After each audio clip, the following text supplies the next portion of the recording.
পবিত্র ইস্যু নিয়ে আলোচনা করার কারণে হজ নিয়ে আলোচনা করা যায়নি। এই হজ্জের মাস কোনটি? তিনটা মাস হলো হজ্জের মাস: শাওয়াল, জিলকদ আর জিলহজের 10 দিন। এই 3 মাস হলো হজ্জের মাস। এই 3 মাসের মধ্য থেকে আল্লাহর নেককার বান্দারা, হাজি সাহেবরা হজ করে থাকেন। হজ কাদের উপর ফরজ? নামাজ যেমনিভাবে ফরজ, যাকাত দেওয়া ফরজ, রোজা রাখা ফরজ, ঠিক তেমনিভাবে হজ করাও ফরজ। যেই ব্যক্তি সামর্থ্যবান আছে, যেই ব্যক্তি ধনী আছে, তার প্রয়োজনীয় খাবার দাবার ছাড়া অতিরিক্ত সম্পত্তি তার কাছে আছে। যেমন কোনো ব্যক্তির জায়গা জমি আছে, এই জায়গা জমির মধ্য দিয়া যদি এখতিয়ার জায়গা বেচিয়ে হজ্জের মধ্যে যায়, বাদ বাকি জায়গা দিয়া ফ্যামিলি চালানোর মতো সামর্থ্য থাকে, ওই ব্যক্তির উপর হজ ফরজ। প্রয়োজনের অতিরিক্ত সম্পদের উপর হজ ফরজ হয়ে থাকে। জীবনে কয়বার হজ ফরজ?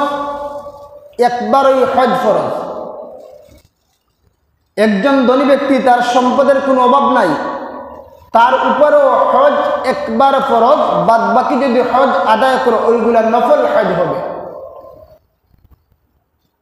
এক সাহাবী নবীজি সাল্লাল্লাহু আলাইহি ওয়াসাল্লামকে জিজ্ঞেস করলেন, ইয়া রাসূলুল্লাহ, ইয়া হাবিবাল্লাহ, জীবনে কয়বার হজ ফরজ হয়? নবীজি সাল্লাল্লাহু আলাইহি ওয়াসাল্লাম নীরব থাকলেন, চুপ থাকলেন। ওই ব্যক্তি আবারও প্রশ্ন করলো, ইয়া রাসূলুল্লাহ, জীবনে হজ কয়বার ফরজ হয়? নবীজি আবারও চুপ থাকলেন। ওই ব্যক্তি 3 নম্বর বার প্রশ্ন করলো, ইয়া রাসূলুল্লাহ, জীবনে হজ কয়বার ফরজ হয়? নবীজি আবারও চুপ থাকলেন। এরপর নবীজি জানাই দিলেন, ও আমার সাহাবী, তুমি যে হজ্জের বিষয়ে আমাকে বারবার প্রশ্ন করছো, আমি চুপ আছি। এখন যদি আমি তোমার প্রশ্নের জবাব দিতে গিয়ে তোমাদেরকে বলি যে সামর্থ্যবান হওয়ার সাথে সাথে হজ ফরজ হবে, প্রতি বছরই হজ করতে হবে, এটা আমার উম্মতের জন্য কষ্ট হবে, যার কারণে আমি চুপ থাকলাম। তোমরা আমাকে অহেতুক বিষয়ে প্রশ্ন করবা না। কারণ আগেকার জমানায় যে উম্মতেরা আম্বিয়া আলাইহিমুস সালামদেরকে অহেতুক প্রশ্ন করার কারণে তারা হালাক হয়েছে, তারা ধ্বংস হয়েছে। এতে তোমরা আমাকে অহেতুক বিষয়ে প্রশ্ন করবা না। এই হাদিস থেকে বোঝা যায় জীবনে সামর্থ্যবান ব্যক্তির জন্য একবারই হজ ফরজ। আমরা হজ কোন সময় করব? আমাদের মধ্যে অনেক ব্যক্তি এরকম আছে, ধারণা করে হজ মনে হয় বুড়া হইলে ফরজ হয়। আমি বুড়া বেলায় হজ করব, যখন আমি বার্ধক্য উপনীত হয়ে যাব, যখন বয়স হয়ে যাব, তখন আমি হজ করব না। বুড়ার সাথে হজ্জের কোনো সম্পর্ক নাই। যখন আপনি জোয়ান হন, আপনি বালক হওয়ার পর থেকে নিয়ে যেই সময় আপনি সামর্থ্যবান হইবেন, ওই সময় আপনার উপর হজ করা ফরজ। বুড়া বয়সে হজ্জে গেলে অনেক কষ্ট হয়, যাতায়াতের অসুবিধা, এত মানুষের ভিড়, বার্ধক্যজনিত কারণ হওয়ার কারণে মানুষের অনেক কষ্ট হয়। কিন্তু জোয়ান বয়সে হজ করলে তেমন কষ্ট হয় না, শরীরে শক্তি থাকার কারণে। এই জন্য যদি জোয়ান বয়সে যদি হজ ফরজ না হয়, তাহলে তো অবশ্যই বুড়া বয়সে হজ করতে হবে। হজ ছাড়ার কোনো বিধান নাই। এই জন্য মুহতারাম হাজিরিন, এই হজ্জের ঘোষণাকারীকে, হজ কে ঘোষণা দিলেন? হজ আসলো কোথায় থেকে? এই খানায়ে কাবাকে কেন্দ্র করে হজ আদায় করা হয়। এই খানায়ে কাবার মধ্যে আদম আলাইহিস সালাম কিন্তু হজ করেছেন। আদম আলাইহিস সালাম থেকে নিয়ে ইব্রাহিম নবীর আগ পর্যন্ত নবীরা খানায়ে কাবাকে তওয়াফ করেছেন। কিন্তু হজ্জের ঘোষণাকারী হলেন আমাদের জাতির পিতা হযরত ইব্রাহিম আলাইহিস সালাম, হজ্জের ঘোষণাকারী। এই খানায়ে কাবা নূহ আলাইহিস সালামের বন্যার সময় যখন ধসে গেল, নূহ আলাইহিস সালামের বন্যা যখন হইল তখন এই খানায়ে কাবাকে আল্লাহ রাব্বুল আলামিন দুনিয়া থেকে 4 নম্বর আসমানের মধ্যে উঠাইয়া নিয়েছিলেন। নূহ আলাইহিস সালামের বন্যার সময় খানায়ে কাবা জমিনের মধ্যে ছিল না, আল্লাহ 4 নম্বর আসমানের মধ্যে উঠাইয়া নিয়েছিলেন। এরপর নূহ আলাইহিস সালামের বন্যার পরে নূহ আলাইহিস সালামের ছেলে হযরত শাম আলাইহিস সালাম তারা গেলেন হজ করার জন্য, গিয়া দেখেন খানায়ে কাবা নাই। তওয়াফ করার জন্য গেলেন, গিয়া দেখেন খানায়ে কাবা নাই। আছে কোথায়? 4 নম্বর আসমানের মধ্যে। এরপরে হযরত ইব্রাহিম আলাইহিস সালামের জমানা যখন আসলো তখন ইব্রাহিম আলাইহিস সালামকে আল্লাহর পক্ষ থেকে হুকুম দেওয়া হইল, আপনি খানায়ে কাবাকে নির্মাণ করুন। হযরত ইব্রাহিম আলাইহিস সালাম চিন্তায় পড়ে গেলেন, আমি কোন জায়গায় খানায়ে কাবার নির্মাণ করব। তখন আল্লাহ জিবরাইল আলাইহিস সালামকে পাঠাইয়া দিয়া জিবরাইল আলাইহিস সালাম ওই জায়গার মধ্যে খানায়ে কাবার নকশা আঁকিয়া দিলেন। তখন এই নকশার পর আর মাটির নিচে আগের যে খানায়ে কাবা ছিল তার দেয়াল ছিল, সেই দেয়াল দেখাইয়া দিলেন। ইব্রাহিম আলাইহিস সালাম এবং ইসমাইল আলাইহিস সালাম বাপ্পু দুইজন মিলে খানায়ে কাবাকে নতুন করে নির্মাণ করলেন, যেরকম সুবহানাল্লাহ। এবং যখন খানায়ে কাবার কাজ শেষ হয়ে যায় আল্লাহ ঘোষণা দিলেন, আল্লাহ আমার তিলাওয়াত আয়াতের মধ্যে বলেন, ওয়াদ্দিন ফিন্নাসি বিল হজ্জি ইয়াতুকা রিজালা ওয়া আলা কুল্লি যামিরিন ইয়াতিনা মিন কুল্লি ফাজ্জিন আমিক। আল্লাহ ঘোষণা দিলেন, ও আমার পয়গম্বর ইব্রাহিম, ওয়াদ্দিন, আপনি ঘোষণা করেন, আপনি দাওয়াত দেন। এই জন্য তো আমরা মুয়াজ্জিন বলি। মুয়াজ্জিন শব্দের অর্থ হইল ঘোষণাকারী, দাওয়াত দেনওয়ালা। আল্লাহ বলেন, ওয়াজ্জিন, ওগো নবী ইব্রাহিম আলাইহিস সালাম, আপনি ঘোষণা দিন, ফিন্নাসি বিল হজ্জি, মানুষদের কাছে আপনি হজ্জের ঘোষণা দিন। ইয়াতুকা রিজালা, আপনি দেখবেন যে তারা পায়ে হেঁটে আপনার কাছে হাজির হয়ে গেছে, যেরকম সুবহানাল্লাহ। হযরত ইব্রাহিম আলাইহিস সালাম তখন আল্লাহকে ডাক দিয়ে বলেছিলেন, আল্লাহ, আমি যে ঘোষণা দেব এখন এই খানায়ে কাবার এরিয়ার মধ্যে মক্কা নগরীর মধ্যে কোনো একটা মানুষও নাই, আমি কেমনে ঘোষণা দিলে মানুষেরা কেমনে এই হজ করার জন্য তওয়াফ করার জন্য আসবে? মানুষের কানে আমার আওয়াজ কেমনে যাবে? মানুষেরা কত রকম দূর দূর আছে, আর আমি আছি মক্কা নগরীর মধ্যে। এই নগরীর মধ্যে তো আর কোনো মানুষ নাই, আমার ঘোষণা কেমনে মানুষেরা শুনবে? অমনি মুহূর্তে আল্লাহ জানা দিলেন, ওগো নবী ইব্রাহিম, আপনার দায়িত্ব হলো ঘোষণা দেওয়া। আমি আল্লাহ প্রত্যেকটা মানুষের কানের মধ্যে আপনার ঘোষণাকে পৌঁছে দেব, যেরকম সুবহানাল্লাহ। হযরত ইব্রাহিম আলাইহিস সালাম ঘোষণা দিয়েছিলেন, সেই ঘোষণাটা যেই সন্তান তার মায়ের পেটের মধ্যে ছিল, ইব্রাহিম নবীর ঘোষণা পাইয়া যারা হজ করবে, যাদের কপালে হজ লিখা আছে, ওই দিন ইব্রাহিম আলাইহিস সালামের ঘোষণা শুনিয়া যারা মায়ের পেটে তাকিয়েও, মায়ের পেটে না তাকিয়েও ইব্রাহিম নবীর ঘোষণার সাথে সাথে লাব্বাইক বলেছে, তার নসিবের মধ্যে আল্লাহ হজ রেখেছেন, যেরকম সুবহানাল্লাহ। কিয়ামত পর্যন্ত আনেওয়ালা যত সব মানুষ আছে, তারা এই দুনিয়ায় আসার আগে ইব্রাহিম আলাইহিস সালামের ঘোষণা অনুযায়ী যখন ঘোষণা দিয়েছিলেন যে তোমরা হজ করতে মক্কার মধ্যে ছুটে আসো, তখন তারা যারা হাজী সাহেব আছেন এরা লাব্বাইক বলেছিলেন, যার কারণে আমরা বর্তমান জমানায় দেখেছি যে আমাদের সাথে অনেক মানুষ আছেন যারা হজ করছেন, এরা ওই সময় কিন্তু মায়ের পেটে তাকিয়েও লাব্বাইক বলেছেন, যার কারণে তাদের নসিবের মধ্যে হজ লেখা হয়েছে। এই জন্য মুহতারাম হাজির, হজ এটা সাধারণ কোনো বিষয় না, অনেক বড় দামি একটা ইবাদত।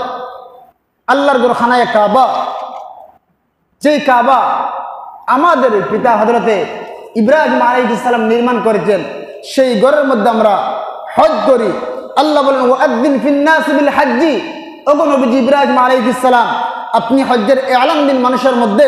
ইয়াতুকা রিজালা, আপনি দেখবেন মানুষেরা পায়ে হেঁটে হাজির হয়ে গেছে।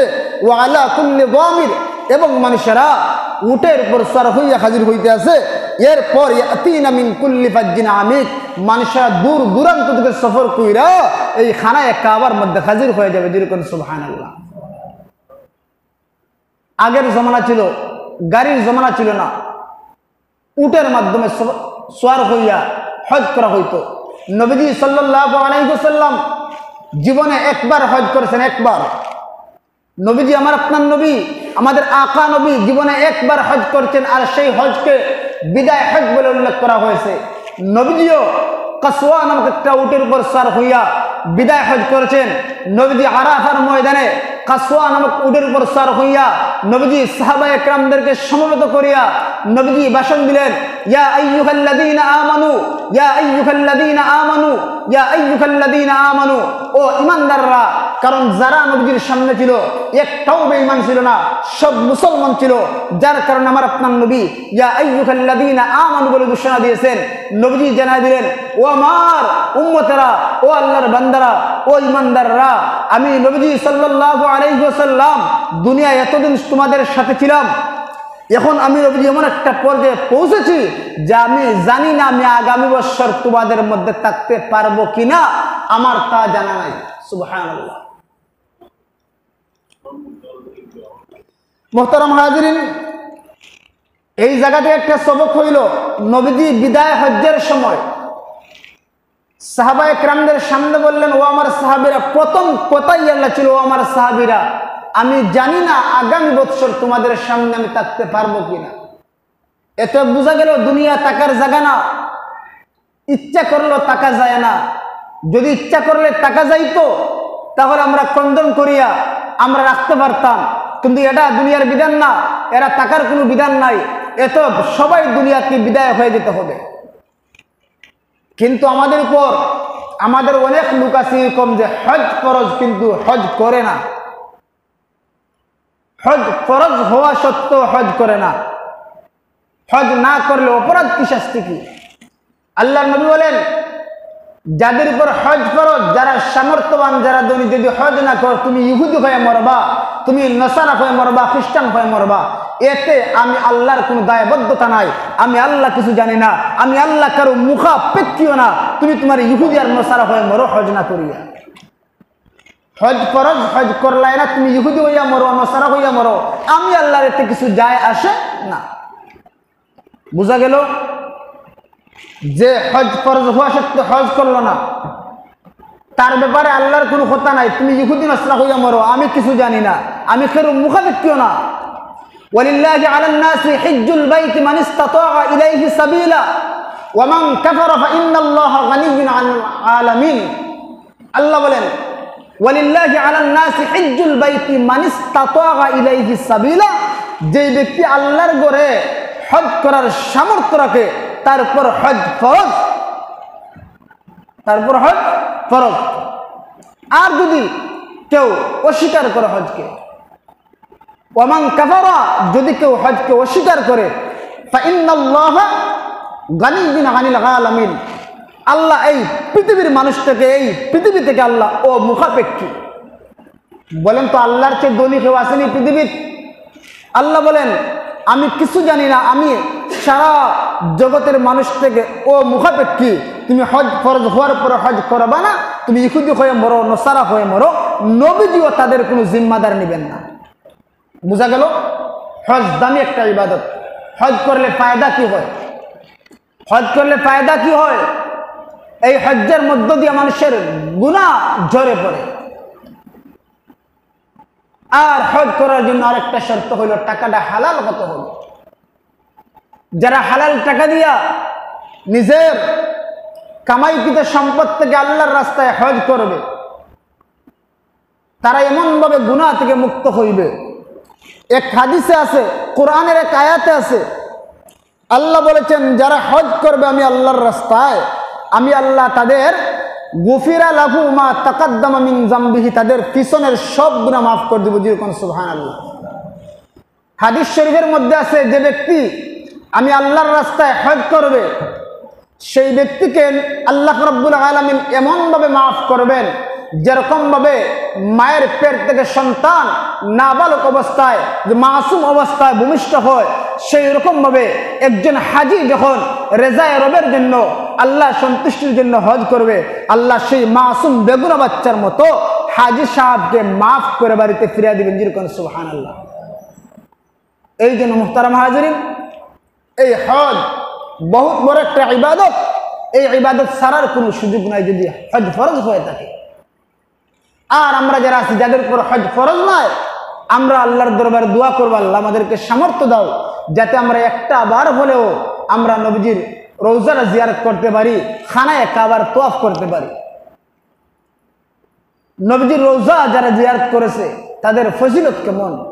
নবীজি নিজেই বলেন, মান যারা কবরি ওয়াজাবাত লাহু শাফাআতি।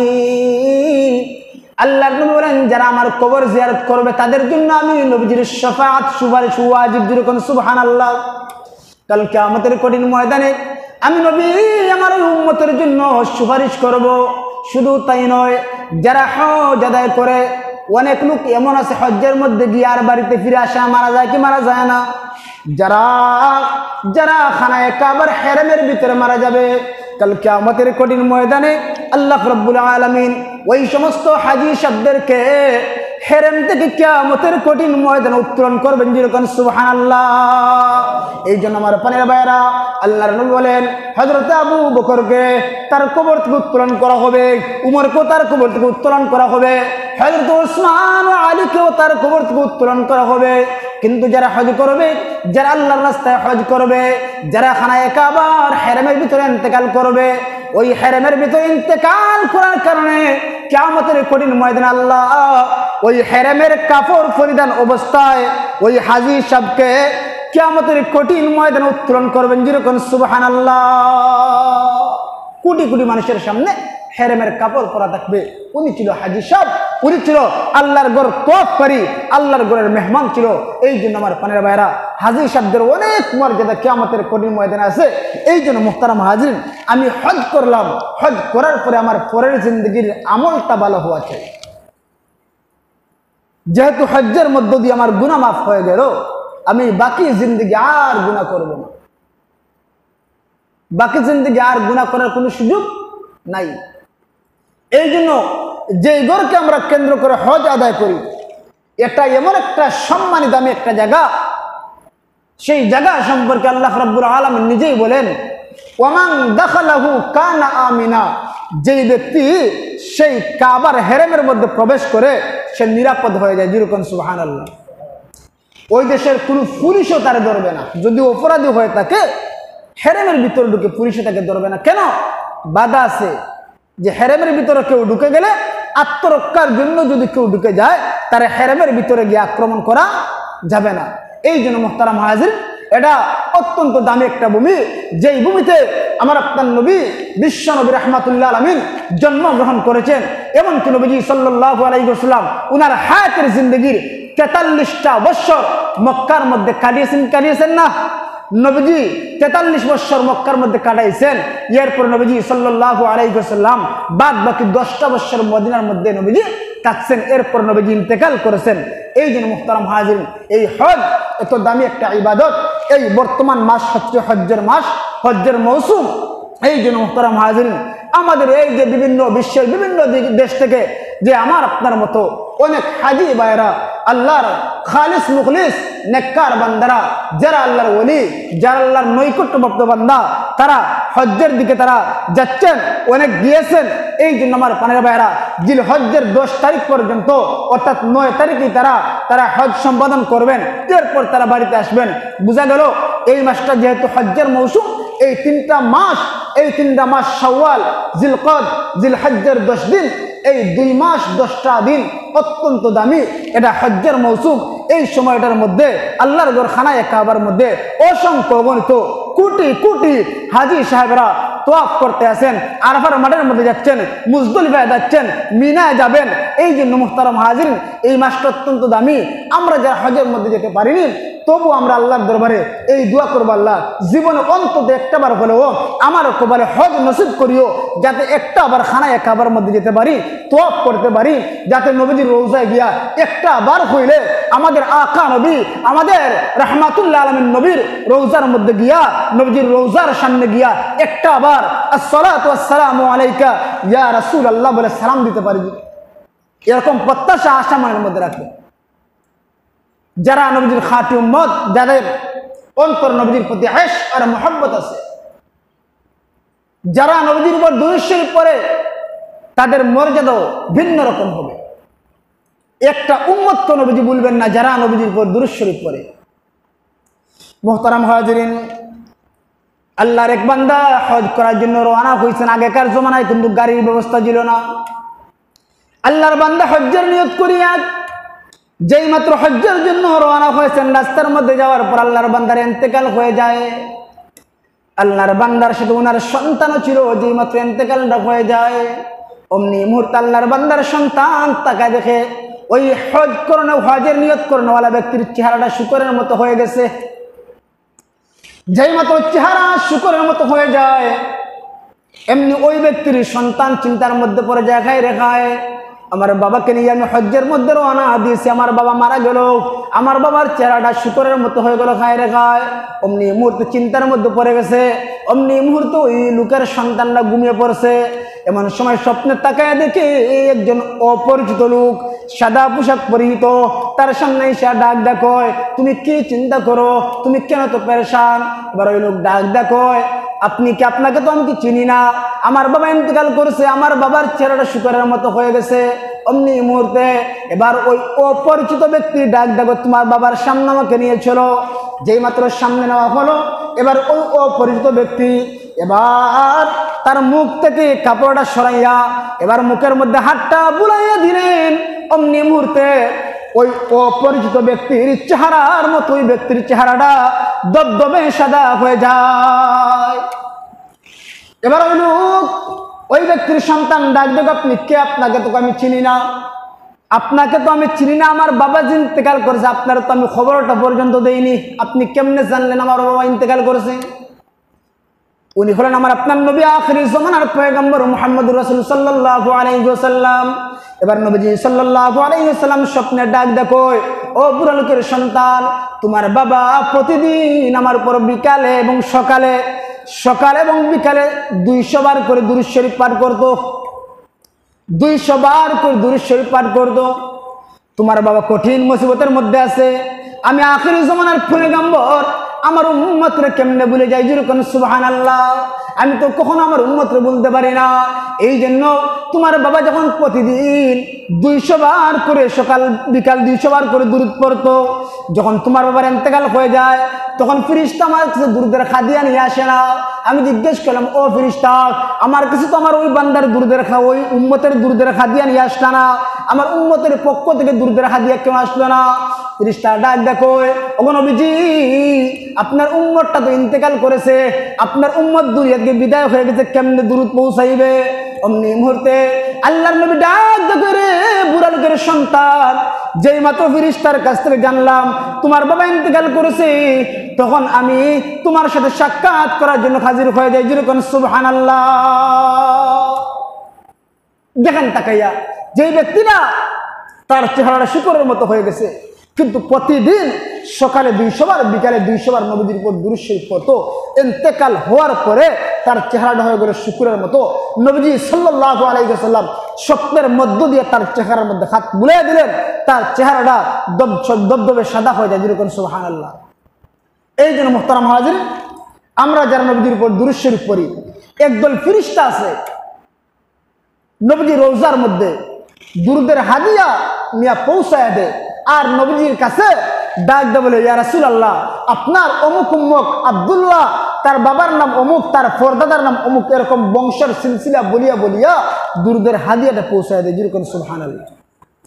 অন্তত যদি সময় নাও থাকে সাল্লাল্লাহু আলাইহি ওয়াসাল্লাম এত দুরূদ এইরকম ভাবে পড়িয়া অন্তত সকালে 200 বার বিকালে 200 বার দুরূদ পড়ার চেষ্টা করবেন। কিয়ামতের কঠিন ময়দানে নবীজির শাফাআত পাইবেন। আমার আপনার নবী বিশ্বনবী রাহমাতুল্লাহ আলাইহি যখন দুনিয়া থেকে বিদায় হয়ে যাইবেন, নবীজি জীবনে একবার হজ করেছেন, নবীজি একটা বারই হজ করেছেন, আর হজ করার সুযোগ হয়নি। আর এই হজকে বলা হয় বিদায় হজ। এরপর নবীজি ইন্তেকাল করেন। নবীজি সাল্লাল্লাহু আলাইহি ওয়াসাল্লাম বিদায় হজ্জের দিন অনেকগুলা কথা বলেছেন। মুহতারাম হাজিরিন, আল্লাহর নবী বিশ্ব নবী রাহমাতুল্লাহ আলাইহি জীবনে একবার হজ করেছেন। নবীজি কাসওয়া নামক উটের উপর সওয়ার হয়ে আরাফার ময়দানের মধ্যে চলে গেছেন। নবীজি সাল্লাল্লাহু আলাইহি ওয়াসাল্লাম কাসওয়া নামক উটের উপর সওয়ার হইয়া উসার মধ্যে তাকিয়া নবীজি সাহাবায়ে কেরামদের সামনে ভাষণ দিলেন, ও আমার সাহাবীরা, আমি নবী জানি না আগামী বছর আমি দুনিয়ায় থাকবো কিনা। আল্লাহর পয়গম্বর বিশ্ব নবী রাহমাতুল লিল আলামিন ডাক দিলেন, ও আমার সাহাবীরা, হয়তো বা মনে হয় আগামী বছর আমি দুনিয়ার মধ্যে থাকবো না, তোমরা একটা কাজ করবা, তারাকতু ফীকুম আমরাইন, আমি তোমাদের কাছে দুইটা জিনিস রেখে গেলাম, লান তাদিল্লু বা'দামা তামাসসাকতুম বিহিমা। ও আমার সাহাবীরা, আমার এই বাণীটা কিয়ামত পর্যন্ত আনা উম্মতদের কাছে পৌঁছায় দিবা। লান তাদিল্লু, কখনো তোমরা গুমরাহ হবে না, বা'দামা তামাসসাকতুম বিহিমা, যদি আমার এই দুইটা জিনিসকে তোমরা গ্রহণ করতে পারো। এক নম্বর হলো কিতাবুল্লাহ, আল্লাহর কালাম কুরআনুল কারীম তোমরা গ্রহণ করবা। দুই নম্বর হলো সুন্নাত রাসূলিক, আমার হাদিস গ্রহণ করবা। যদি তোমরা আমার হাদিস এবং কুরআন গ্রহণ করতে পারো, আমি নবী আমার বিদায়ের অন্তিম সময়ে বিদায় হজ্জের ভাষণের মধ্যে জানাই দিলাম, আমার একটা উম্মত কখনো গুমরাহ হবে না। যেরকম সুবহানাল্লাহ। মুহতারাম হাজিরিন, আল্লাহর নবী বিদায় হজ্জের ভাষণের মধ্যে অনেকগুলা কথা বললেন। আল্লাহর নবী ডাক দেখো আমার সাহাবীরা, ইয়া আইয়ুহাল্লাযীনা আমানু, ও ঈমানদাররা তোমরা এখানে জমায়েত আছো, ও ঈমানদাররা, দুনিয়ার জমিনে আমি ছিলাম, আমি হয়তো আর থাকবো না। ও আমার সাহাবীরা, আমি কি পারছি আমার দায়িত্বটা তোমাদের সামনে পরিপূর্ণ করে দিতে? আমি কি ঠিকমতো আমার জিম্মাদারি পালন করছি? আল্লাহ যে দায়িত্বের জন্য আমার পাঠাইছিল, আমি কি সেই দায়িত্ব সঠিকভাবে পালন করছি? সাহাবায়ে কেরাম ডাক দেখো, ইয়া রাসূলুল্লাহ, ইয়া হাবিবাল্লাহ, আপনি 100% আপনার দায়িত্ব পালন করছেন। আল্লাহর নবী বিশ্বনবী শাহাদাত আঙ্গুলে আসমানের দিকে তুলিয়া আকাশের দিকে তাকাইয়া আল্লাহর দরবারে দোয়া করলেন, আল্লাহুম্মা ইশহাদ, আল্লাহুম্মা ইশহাদ, আল্লাহুম্মা ইশহাদ। আল্লাহ তুমি সাক্ষী থাকো, আমি যে আমার দায়িত্ব পালন করছি আমার উম্মতরা স্বীকার করছে, আল্লাহ তুমি সাক্ষী থাকো। অমনি মুহূর্তে আমার আল্লাহ জিবরাইল আলাইহিস সালামের মাধ্যমে একটা আয়াত নাযিল করলেন, সূরা মায়েদার একখানা আয়াতের অংশ, আল ইয়াউমা আকমালতু লাকুম দীনাকুম ওয়া আতমামতু আলাইকুম নি'মাতি ওয়া রাদিতু লাকুমুল ইসলাম দীনা। তিনটা শব্দ, আল ইয়াউমা আকমালতু লাকুম, আল্লাহ জানায় দেয় আল ইয়াউমা আকমালতু লাকুম দীনাকুম, আমি আল্লাহ তোমাদের জন্য দিনকে পরিপূর্ণ করলাম। ওয়া আতমামতু আলাইকুম নি'মাতি, আমি আল্লাহ তোমাদের জন্য নিয়ামতকে পরিপূর্ণ করলাম। ওয়া রাদিতু লাকুমুল ইসলাম দীনা, আমি আল্লাহ ইসলাম ধর্মের উপর সন্তুষ্ট হয়ে গেলাম। যেরকম সুবহানাল্লাহ। মুহতারাম হাজিরিন, আল্লাহর নবী বিদায় হজ্জের ভাষণ দিলেন, অনেক শিক্ষা আছে, কিয়ামত পর্যন্ত আনেওয়ালা মানুষের জন্য শিক্ষা আছে। আল্লাহর নবী বিশ্বনবী বিদায় হজ্জের ভাষণের সময় ডাক দেয়া বলেন, ও আমার উম্মতেরা, ও আমার সাহাবীরা, জানোনি, ও আমার সাহাবীরা, তোমরা কখনো দাম্ভিকতা পড়িয়া ধনী হইয়া দাম্ভিকতা মেতে উঠিয়া মানুষের মধ্যে পার্থক্য করবা না, বরং আল্লাহর মধ্যে আল্লাহর কাছে দামি হবে ওই ব্যক্তি যার তাকওয়া যেমন হবে, যার আমল নামা ভালো হবে, সেই হইবে দামি। তালুকদার দামি হবে না, যদি তালুকদার আমল ভালো থাকে সে দামি হইবে। চৌধুরী দামি হবে না, যদি তার আমল ভালো থাকে সে দামি হইবে। যে যেই জাতি হোক না কেন, সেই জাতি তার আমলের কারণে দামি হবে। যেরকম সুবহানাল্লাহ। এই জন্য আল্লাহ বলেন, ইয়া আইয়ুহান নাস ইন্না খলাকনাকুম মিন যাকারিন ওয়া উনসা, ও মানুষেরা, আমি আল্লাহ তোমাদেরকে সৃষ্টি করেছি নর এবং নারী থেকে।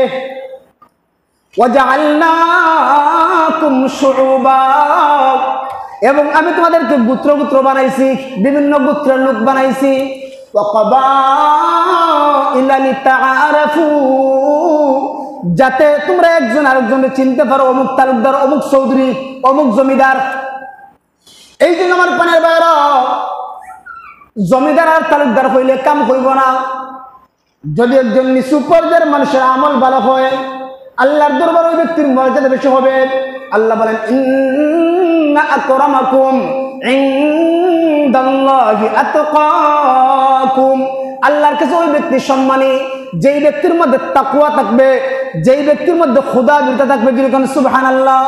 আল্লাহর নবী বিদায় হজ্জের ভাষণের মধ্যে ডাক দেখো, ও আমার সাহাবীরা, তোমরা ওই জায়গার মধ্যে আসো, আমার মেসেজগুলো, আমার বাণীগুলা, আমার বিদায়ী হজ্জের বাসনগুলা আমার উম্মতদেরকে পৌঁছায় দিবা। তোমরা একটা কাজ করবা, কোনো মানুষের উপর কখনো জুলুম করবা না, কোনো মানুষের উপর কখনো জুলুম করবা না, ধর্ম নিয়ে বাড়াবাড়ি করবা না, তোমার ধর্ম তুমি পালন করবা।